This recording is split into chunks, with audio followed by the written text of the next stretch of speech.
매일 성경 묵상을 돕는 해설 가이드입니다. 안녕하세요. 묵상 코치입니다. 함께 읽고 나눌 말씀은 히브리서 8장 1절에서 13절까지 말씀입니다. 땅의 성전과 하늘의 성전의 관계는 모형과 그림자의 관계입니다. 하늘 성전은 모세가 장막을 짓기 전부터 있었던 것으로서 하나님께서 세우신 것입니다. 동물 제사를 통한 제사장들의 사역은 처음부터 온전한 것이 아니었습니다. 그것은 완전한 것을 지향하는 모형과 그림자였을 뿐입니다. 완전하고 참된 속죄 사역은 하늘 성전에서 드린 예수님의 희생 제사입니다. 1절에서 5절 읽겠습니다. 지금 우리가 하는 말의 요점은 이러한 대제사장이 우리에게 있다라는 것이라. 그는 하늘에서 지극히 크신 이의 보좌 우편에 앉으셨으니 성소와 참 장막에서 섬기는 이시라. 이 장막은 주께서 세우신 것이요 사람이 세운 것이 아니니라. 대제사장들마다 예물과 제사드림을 위하여 세운 자니 그러므로 그도 무엇인가 드릴 것이 있어야 할지니라. 예수께서 만일 땅에 계셨더라면 제사장이 되지 아니하셨을 것이니 이는 율법을 따라 예물을 드리는 제사장이었음이라. 그들이 섬기는 것은 하늘에 있는 것의 모형과 그림자라. 모세가 장막을 지으려 할 때 지시하심을 얻음과 같으니 이르시되 삼가 모든 것을 산에서 내게 보이던 본을 따라 지으라 하셨느니라. 1절에서 2절은 하늘 성소에 들어가신 예수님을 말합니다. 본문은 7장에서 멜기세덱의 반차를 쫓은 그리스도의 대제사장직에 관한 논의를 통해서 전하라는 말의 핵심 요점이 무엇인지 설명합니다. 본문은 두 가지로 설명합니다. 첫째, 우리에게는 이러한 대제사장이 계시다. 여기서 이러한 대제사장이란 7장 26절에서 28절에 언급한 대제사장을 가리키며 예수님께서 거룩하고 악도 없고 더러움도 없고 죄인에게서 떠나 계시고 하늘보다 높이 되신 그러한 제사장이 되십니다. 우리에게 그러한 대제사장이 있다라는 것은 레위 제사장들이 섬겼던 구약의 성도들보다 그리스도인들이 얼마나 더 우월하고 위대한 신분에 있는지를 설명하는 것입니다. 둘째, 위대한 우리의 대제사장은 하늘의 성전에 계십니다. 본문은 예수님께서 들어가신 하늘의 성전을 가리켜 참 장막이라 말하므로 땅에 있는 장막과 구별합니다. 참 장막은 하나님께서 직접 지으신 것으로서 사람의 손으로 지은 땅의 장막과 다릅니다. 레위 제사장들은 사람의 손으로 지은 땅의 장막에서 섬긴 자들입니다. 그러나 예수님께서는 하나님께서 직접 세우신 하늘의 장막에서 대제사장으로 계십니다.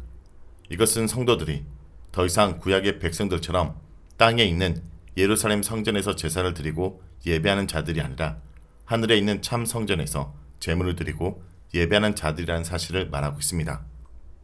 3절에서 5절은 땅의 성전은 하늘의 성전의 모형이라는 내용입니다. 본문은 땅의 장막과 하늘의 참 장막이 서로 어떠한 관계에 있는지 설명하므로 그리스도인들이 처해 있는 위대한 상태에 대해서 설명합니다. 땅에 있는 레위 제사장들은 동물의 피를 제물로 드림으로 하나님께 나아갔습니다. 그러나 동물의 피가 무슨 가치가 있을까요? 그것이 인간을 대신할 수는 있을까요? 그러나 예수님께서는 자신을 하나님께 제물로 드렸습니다. 하나님의 아들이시며 거룩하시고 악이 없고 더러움이 없으신 아들의 피는 동물의 피와 비교할 수 없을 만큼 위대하고 가치가 있습니다. 아들의 피는 세상의 모든 인간들의 죄를 대신하고도 남을 만큼 위대하고 고귀합니다. 그러므로 우리는 더 이상 두려워하지 않고 담대함으로 하나님께 나아갈 수 있습니다. 동물의 피를 가지고 성소에 들어갔던 제사장들은 항상 죄에 대한 두려움으로 나아갔습니다. 그러나 우리는 더 이상 죄에 대한 두려움으로 나아가지 않습니다. 하나님의 크신 은혜에 대한 감사와 찬양으로 나아갑니다. 본문은 땅의 제사를 하늘 제사에 대한 모형과 그림자라 설명합니다. 참되고 완전한 제사함은 청상적인 성전의 대제사장인 예수님의 속죄 사역을 통해서 성취됩니다. 레위 제사장들의 사역은 모형과 그림자로서 장차 올 완전한 것을 지향하고 기다린 것에 불과합니다. 그러니 그리스도인들이 죄 씻음의 문제를 해결하기 위해서 다시 유대적 동물 제사로 돌아오는 것은 정말 어리석은 것입니다. 다음은 6절에서 13절 읽겠습니다. 그러나 이제 그는 더 아름다운 직분을 얻으셨으니 그는 더 좋은 약속으로 세우신 더 좋은 언약의 중보자시라.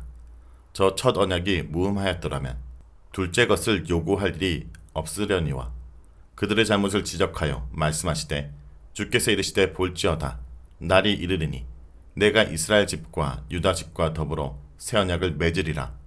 또 주께서 이르시기를 이 언약은 내가 그들의 열조의 손을 잡고 애굽 땅에서 인도하여 내던 날에 그들과 맺은 언약과 같지 아니하도다.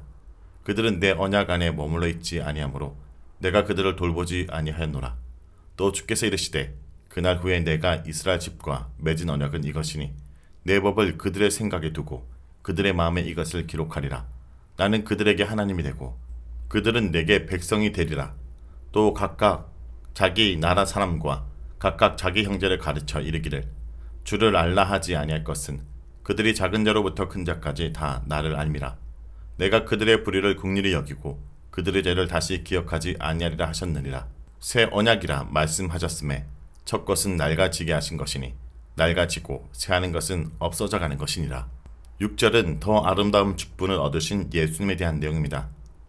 그리스도의 제사장적 사역의 결과는 무엇일까요? 그것은 새 언약을 체결하는 것입니다. 본문은 여기서 세 개의 비교급 형용사를 사용합니다. 더 아름다운 직분과 더 좋은 약속과 더 좋은 언약입니다. 예수님께서 위대한 하늘 대제사장의 직분을 얻으신 것은 더 위대한 새 언약의 증보자가 되기 위해서였다는 것입니다. 그리고 더 위대한 새 언약은 더 위대한 약속으로 주어진 것입니다. 새 언약과 옛 언약 관계는 단순히 오래된 것을 새 것으로 갱신하는 정도의 문제가 아닙니다. 유대인들은 새 언약을 이렇게 이해하는 경향이 있었습니다. 그러나 그리스도의 천상적인 대제사장적인 사역을 통해서 체결되는 새 언약은 옛 언약과 완전히 질적으로 다릅니다. 옛 언약은 땅에 속한 것이고 죄를 없이 하지 못합니다.